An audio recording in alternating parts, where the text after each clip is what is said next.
to There Might Be Cupcakes. In this episode, Urban Legend, I'm returning to my own fiction, this time in the world of Bonnie Mommie. That's the working title of the novel that I read from in Episode 2, Casey Anthony and Bonnie MacNara, and Episode 8, Toxic Doxology. I've linked both episodes in the show notes for this episode. This work was inspired by my wonderings during Casey Anthony's trial about what it must be like to be her brother Lee and how uncomfortable, to use a most inadequate word, it must have been at night in the Anthony home when the investigators and the attorneys and the helpers all go home for the day and it's Mom and Dad and Lee.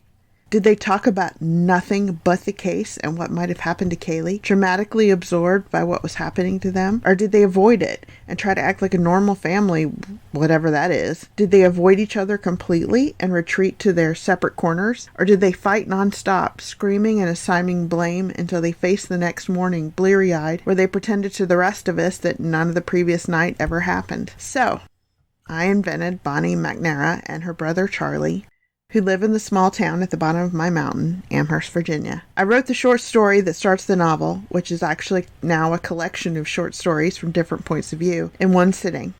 I read it, titled Her, in Episode 2. It's from Bonnie's older brother Charlie's point of view. He explains that he doesn't know all the details, but that his sister has been accused of having a baby in their high school bathroom and abandoning it there. He's had to leave college and come home and put everything on hold and do what? Act normal? Be supportive? While everyone waits to see what happens next and waits to see if the baby breathed after it was born. If it did, Bonnie will be accused of murder. In Episode 8, Toxic Doxology, I read 3 stories. One from their mother, Mary's point of view.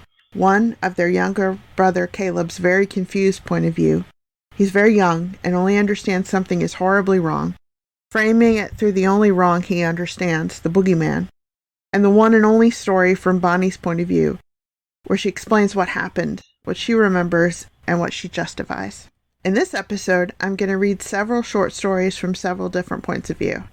The main characters for new listeners and faithful alike, to refresh your memory, are the MacNara family, who own a farm on the outskirts of the small town of Amherst, Virginia. Amherst is the home of Sweetbriar College, and really is a very small, quaint town. It only has one stoplight.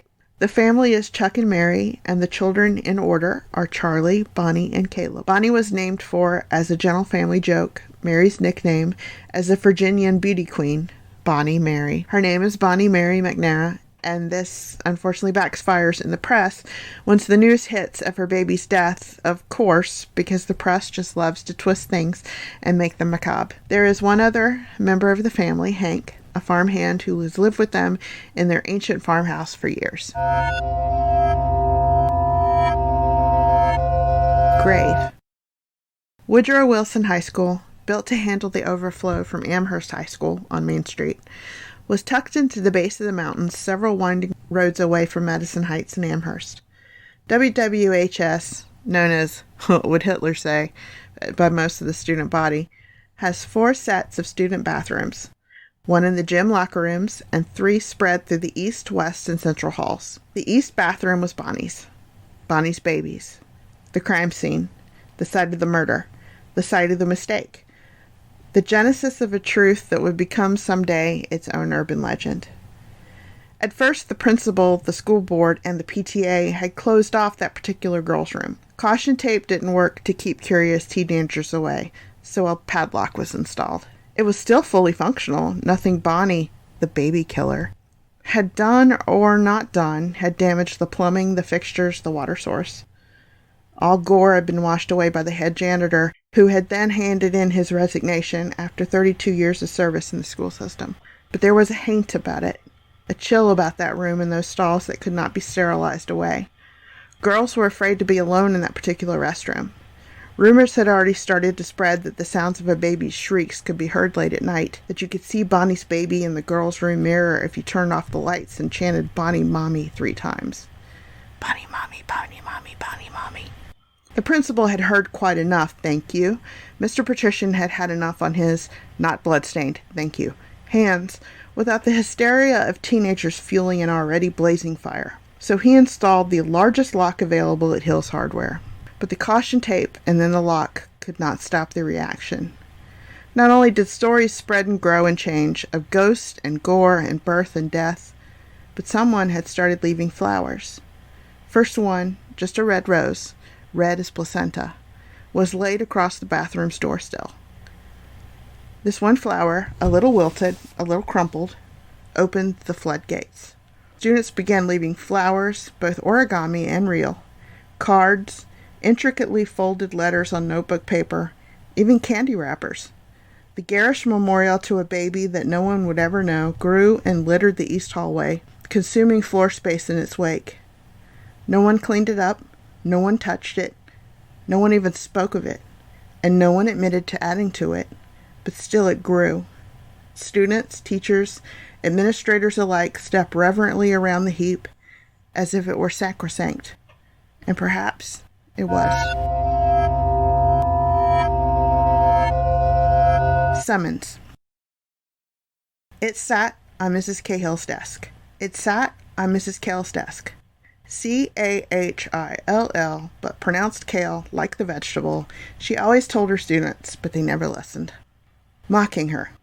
She studied it, as if it were some ancient artifact instead of a simple carbon copy of an office slip, an everyday office slip. Across her desk were the other papers from her teacher's room mailbox. A memo about each teacher's required attendance for 2 hours as prom chaperone, a circular about some teacher's side job selling makeup, along with her purse, her battered copy of the teacher's manual for this year's trigonometry textbook, and a sandwich from home that now looked completely unappetizing. Glenda Cahill, far from being hungry for lunch, now wondered if she might be sick to her stomach. Educators, as they were supposed to refer to themselves, educators at Woodrow Wilson High School only received these particular summons to the principal's office for one reason. Their job security was going to be called into question because of some alleged grievous action. The last colleague that Glenda knew to receive one of these had been accused of striking a student across the face. Glenda Cahill, however, did not raise a hand to a student, but had rather turned a blind eye to a student, which was worse. She had known she would be getting this slip, but not when. She had known as soon as she had turned on her television 2 weeks prior to see the face of one of her students. There she'd been, Bonnie MacNara, with a garish, punish headline banner under her pale young face. Glenda had been so startled that she had jabbed herself in the eye with her mascara wand and had missed the broadcast, instead doing a frantic floppy arm pain dance across her bedroom. There had been plenty of time to learn the details, oh yes, for Bonnie was the new it girl, surpassing Casey Anthony as girl most likely to be hated by the American public. Now the summons. Glenda stared at it, willing it to speak to her. Was she in trouble? Was she to take the fall for the school, the principal, and the school district? Why? Because she hadn't noticed that a student of hers, a girl scarcely old enough to drive, was pregnant? She knew she was willfully being naive, and she'd seen plenty of advertisements for 16 and pregnant and teen mom, and their ensuing backlashes and dramas, but honestly, was she supposed to make certain her students knew how to calculate the sine wave and check their health at the door as well? Glenda conjured her boss in her mind, and she involuntarily clutched the sides of her desk as she did so. Mr. Patrician was a fine principal as far as that sort of thing goes. Remember to spell it P-A-L because your principal is your pal. But he also did not brook bad publicity. The teacher accused of hitting a student had been summarily dismissed without fanfare or further investigation. Mr. Patrician knew how small towns were and how small town people talked and remembered. They held long and strong memories, especially about that which they disapproved. And a dead baby in the trash in the bathroom was at the top of the list in their particular small town. So, it was to be her fault, she supposed, that no one noticed that Bonnie had been pregnant, and then so horribly not pregnant. But was it? That was the question she had been avoiding since the mascara eye stabbing, studiously avoiding it through vicious paper grading sessions and long runs down the Amherst Railway trail that left her spent and quivering. She thought about Bonnie, the quiet girl in the back of the room, the girl that knew the answers but would rather not be bothered to share with the class. Bonnie always dressed, well, schlubby, affecting a unisex attire of baggy layered over baggy, comfort chosen over style. But had her clothes become baggier lately, or tighter for that matter? Glenda had sudden wild fancy to ignore the front office summons to destroy it. Eat it, she thought wildly, and stifled one barking, crazed laugh. To pretend she'd never received it. It could have been placed in the wrong mailbox, or it could have slid behind the mailbox frame, or even been caught up in a sudden draft and wafted into the break room's trash can. These things do happen. She thought back to her early worries, her anxieties about student teaching. She'd been afraid that students would be unresponsive, afraid of awkward silences, afraid of unruly smart alecks, and even more unruly parents.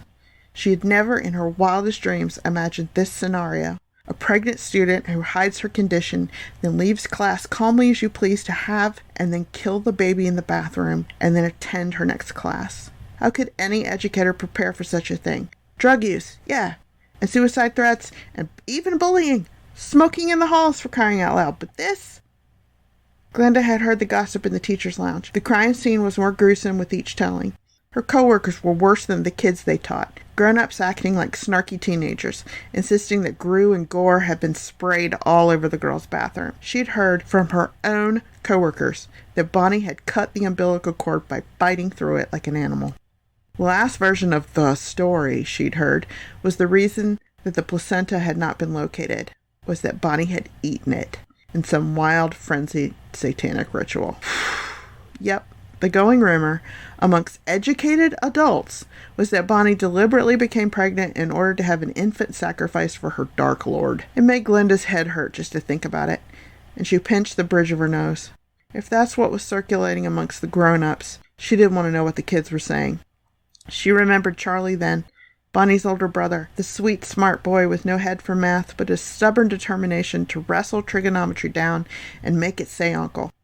He'd always had a novel in hand, and would sometimes use the current book he was reading to gesticulate when making a point. Despite his nearly complete absence of math skills, Charlie had been one of her favorite students, if only for his intense earnestness and his strikingly large vocabulary. But Bonnie... She felt as if she barely knew the girl, and she instinctively felt that this would be her downfall. She didn't know Bonnie's inner workings, and therefore she was to be the scapegoat for everyone else in Bonnie's educational life who also didn't know her. As Glenda Kale, pronounced like the vegetable, reached to finger the edge of the summons to her boss's office, her classroom door flew open, jolting her into accidentally sweeping the paper off of her desk. The summons to the front's office, the principal's office, fluttered impotently out of sight. Glenda looked up in alarm to see first a hand, clutching an identical summons, and then swimming into focus, the stricken face of Mademoiselle Giguard. Bonnie's French teacher had also been summoned to the principal's office to answer for someone else's pregnancy and someone else's death. Watching. The DVR was set.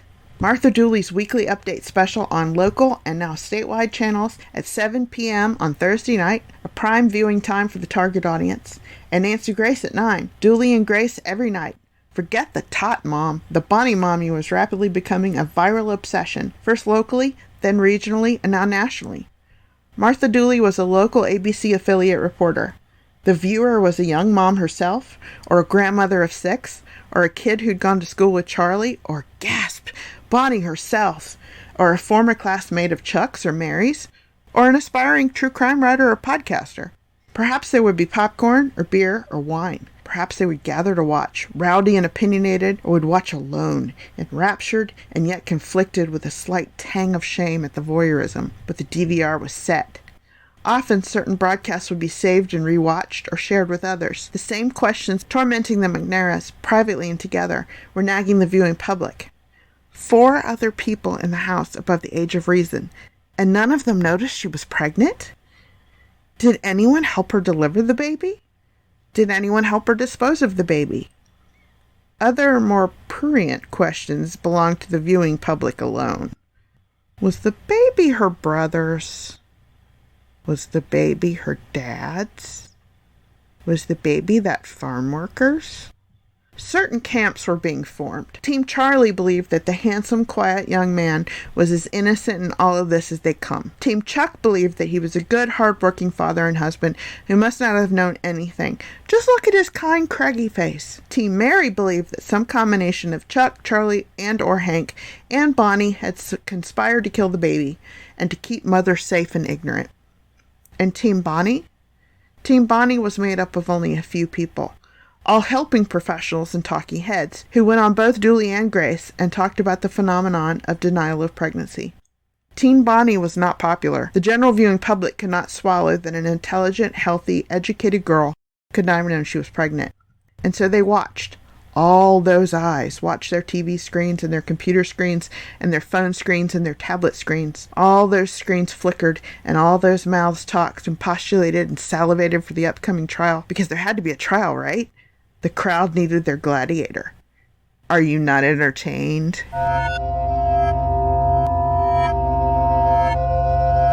Mother. List. Things that come into my head and keep me from sleeping. Mary Gordon MacNara. The nice doctor at the hospital, who Chuck made me see after I couldn't stop crying, said that this event, quote unquote, brings up unanswered questions and morbid thoughts, and that these questions and thoughts are what are tormenting me, along with the fucking press. He said to write down these questions and thoughts as they come to me, and therefore release them to the paper I'm writing on, or something like that. I do not see how this can help, but the medication that she gave me is helping, so I will give this a try. Okay. What do I say when people ask me if I have any grandchildren? Do I have a grandchild? What do I do with the baby's body? Do we bury it in the family cemetery? If so, do we name it, him? Do we bury him, instead somewhere else? Amherst Cemetery, maybe? Or outside of this area? Either way, do we have a funeral? I can't imagine having people sit with us and bring over casseroles would be appropriate. Do we name the baby? Do I ever discuss what's happened with Bonnie, with Charlie, with Caleb, with Chuck? Do I instead go on and pretend that we almost had a third generation to our family? Does this come up again if Charlie has children, or Caleb, if Bonnie has more children? How much of this is my fault? How did I not know that my own daughter, my only daughter, was pregnant? Why am I so angry? Why won't Nancy Grace and Martha Dooley leave us alone? Stop stirring the pot so people can move on to the next big thing. Should we move? Should we move off the family farm away from here? Change our names? Send Bonnie away to school or to stay with relatives? How am I supposed to go to the grocery store with Bonnie's face on magazine covers at the checkout? How do I look my daughter Bonnie in the eyes and not think of my grandchild instead? How do I look Bonnie in the eyes at all? How do I ever touch Chuck again when all I can think about is our girl making and killing a baby? How am I supposed to be sexual? How do I not blame Chuck or Charlie or Hank for not noticing Bonnie was pregnant? Why didn't they? How do I not blame myself for not noticing Bonnie was pregnant? How am I supposed to trust Bonnie? How am I supposed to love Bonnie? How am I not supposed to be frightened of Bonnie? How do I get past the fact that my daughter, my only daughter, had a baby and then killed it?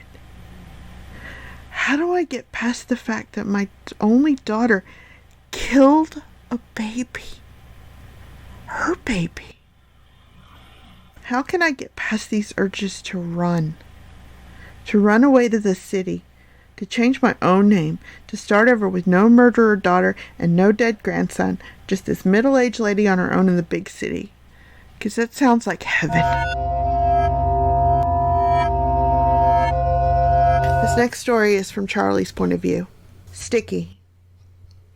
I can't help thinking about the sexual mechanics of this whole affair. And I shouldn't. No matter what Bonnie did to him, the baby, my nephew, and no matter who caused this, Tommy, her boyfriend, Hank, stranger, she got here in this horrible position only one way. My impervious, strange sister had sex. Impassionate, placid, controlling Bonnie surrendered to passion? This fact means only one thing. I don't understand people at all. Everything sexual is tainted now. No more awkward self-fumbling in my room, under the eaves my bedroom shares with Bonnie's. Afterwards, after it happened, once, I did it once. And then I felt so angry, so pent up, such the opposite of released and relaxed, that I had to go out to the barn in the middle of the night and beat on the punching bag until I couldn't stand up. I will never forget lying there on the sod floor, heaving and staring up at the barn ceiling, with motes of dust and dirt and hay floating, the only sounds of my own panting and the hot snuffling snorts of Monican, our steady, sturdy workhorse. Lying there clenched around my own anger so it wouldn't release too far. I'm a virgin. That's right. Charles Branham MacNara Jr., virile farm boy, is a virgin. I've experienced many sticky fumblings up at the Crabtree Falls Lookout, on girls' couches with one eye peeled for their dad, in a car in the parking lot of Wilson High School, in a car in the Madison Heights Sonic over a chili dog and shake. But I'm still a virgin. Technical virgin. A good boy. Afraid I always will be now. Simply masturbating had that effect on me. How will being faced with a willing, warm partner? Sexuality is stained, spoiled, soiled now. Sexuality is now my sister and the antiseptic bathroom tile and sticky afterbirth and a dead baby. If I'm able to have sex, I imagine it is angry, every man for himself sex, vengeful sex, and I'm not certain I can stomach that particular aftermath. Tempting to find a stranger. Someone from Charlottesville, some anonymous UVA student. Just her, me, and all these feelings that I have to express and I have no idea how to express. How stereotypically male of me. My sister's the boogeyman, an infamous murderer, and I'm plotting how to best lose my virginity. I'm not certain there's anything in literature to help me with this one. How to fuck away a family tragedy. Well, there is always John Irving. The Hotel New Hampshire might be just the thing. So funny, it's not funny. I went up to Crabtree Falls the other day and pounded out some sublimated sexuality on a hiking trail. I just have to keep moving. Keep moving because I cannot see the other side of this, and until I can, I'm stuck. I'm stuck in this sticky morass of emotion and thought. During my hike, I found the nook behind a boulder where Angie Johns and I had crammed ourselves, safe from the view of hikers and tourists, and groped each other into a lovely daytime frustration. I wonder what Angie thinks now, sitting in her dorm room at Virginia Tech, watching us on the news, reading about us on the net. Does she regret? Does she brag? Is she repulsed? I want to know. I want to look her up on Facebook, on Twitter, but I can't. I couldn't bear it if our private moments were there. More MacNara privacy is public fodder. On the way home from the falls, I swung into the Sweetbriar campus, not knowing exactly what I was doing or why. I never got out of the car. I just drove past those imposing brick buildings, past the library, past the equestrian fields, circling campus again and again, watching normal, healthy girls walk and read and laugh and ride. Normal. Sweetbriar vixens.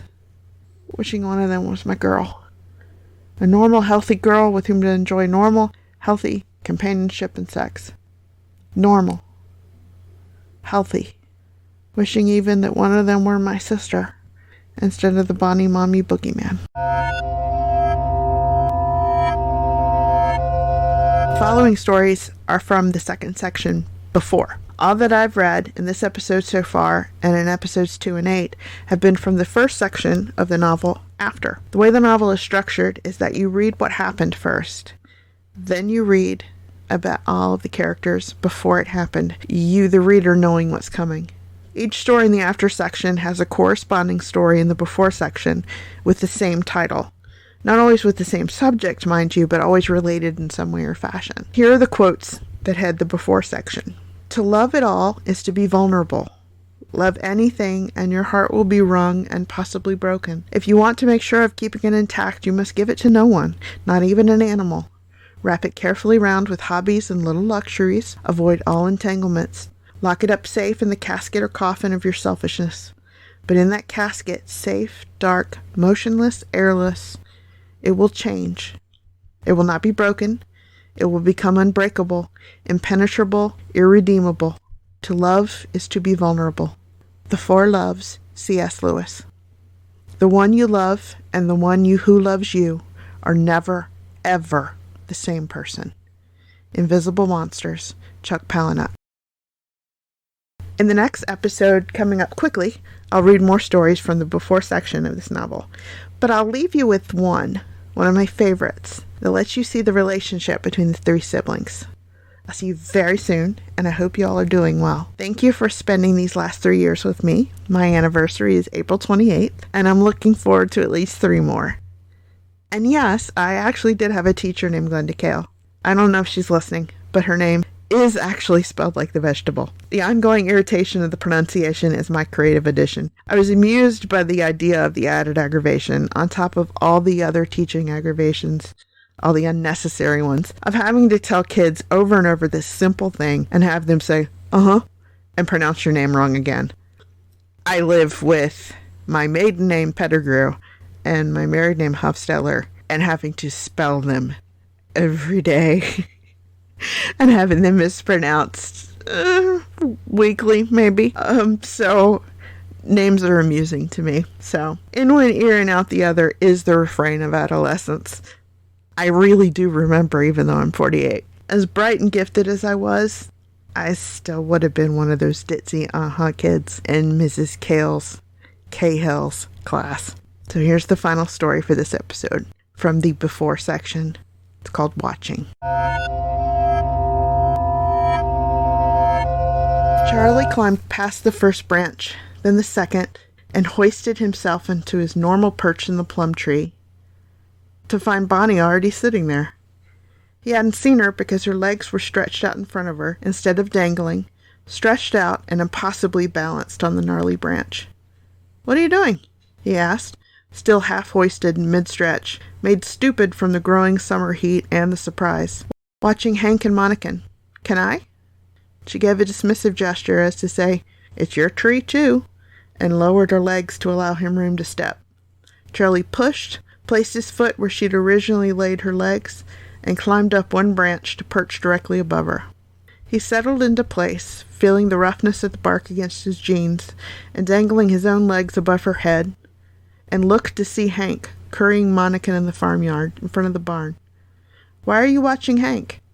He and Monica have such an intimate understanding of each other. Hank's always been there for him. They sat like that for several minutes, dangling and silent in the tree, so close to Hank and the horse, yet miles away from the ritual. They watched as Hank clucked to Monica until they would offer up the frog of each hoof to be cleaned, and checked for disease or discomfort. "Monica's going to die some day before we know it." Charlie looked down, but all he could see was one bonny leg, the branch above her. "Where did that come from?"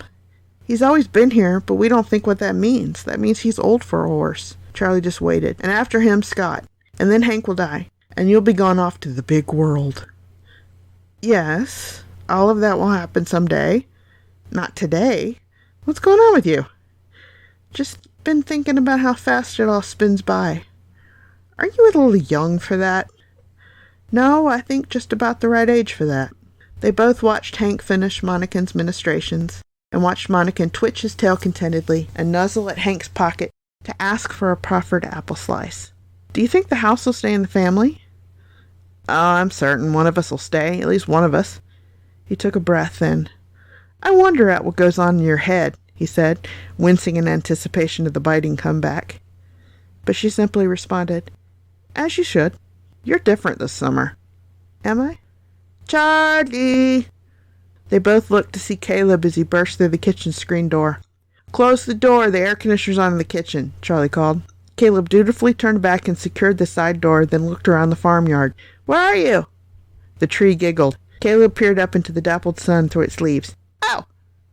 "Oh," Charlie laughed down at him, enjoying the sight of his little brother, hair slicked from his mother's recent comb machinations, Fish clutching his worse-for-wear blankie.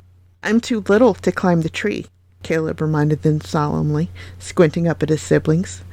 "Well then, I guess we're coming down." Charlie swung himself around, then below Bonnie's branch, then to the ground. Behind him, he heard the thud of Bonnie's boots as she landed, and the snack of the barn door as it closed after Hank and Monican. "What shall we do then?" Charlie asked his shadow brother, as he always asked when Caleb presented himself for attention.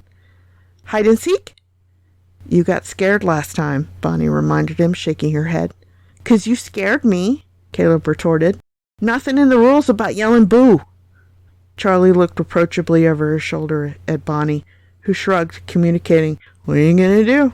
Ghost stories?" "Like that would be less scary than hide and seek, Caleb," Bonnie gently scoffed. "I know what we'll do.